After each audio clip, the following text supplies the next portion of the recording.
I tied the belt tighter around my upper arm to stop the blood flow.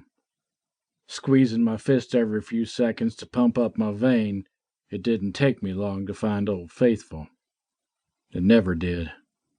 I leaned back against the old, dirty, mold-infested couch, faintly hearing Mad World by Andrew Michaels somewhere in the dark, ominous background. The lyrics immediately brought back old memories. Good times. Happy vibes. When in reality, there was anything but fucking happiness. This wasn't who I'd always been. Once upon a time, I tried to find my independence, and somewhere along the way, I found solace in the haze of dependency, which was what led me to that place in time. I didn't bother to take in my surroundings. It was always the same. Familiar faces that blended together and never changed. Always jonesing, always wanting, always needing, always craving. More, more, more. And never enough. It wasn't about being high anymore. The euphoric, free feeling was long gone. All that was left was the pursuit. Day after day, I was pulled down the proverbial rabbit hole with nowhere to turn, always trying to escape, chasing the non-existent dragon that only led to darkness. It was too late. It had me. The addiction. A tight grasp on my soul, pushing me further and further into the black abyss.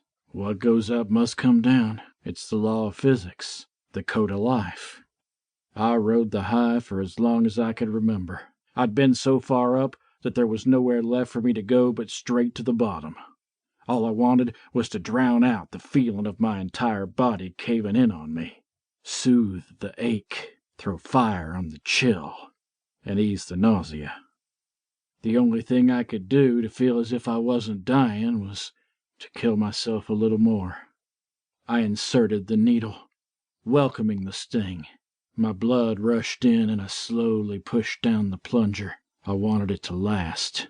I always do. It was the best fucking part. I pulled the plunger bank out and watched with hooded, constricted pupils as my blood swirled in once again. Heaven and hell, God and Satan, love and hate.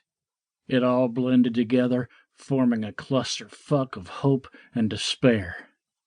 Now, I squeezed my fist. The rush. Tingles from my fingers traveled up my arm, and then, it hits. Simultaneously, my eyes closed, and my head fell back against the couch. I don't care that it's dirty. I don't care that it smells. I don't care about one fucking thing. All the misery was gone in the blink of an eye, as if it wasn't even there to begin with. All that was left was the free, euphoric, and blissful feeling of pleasure that only this could ever bring me.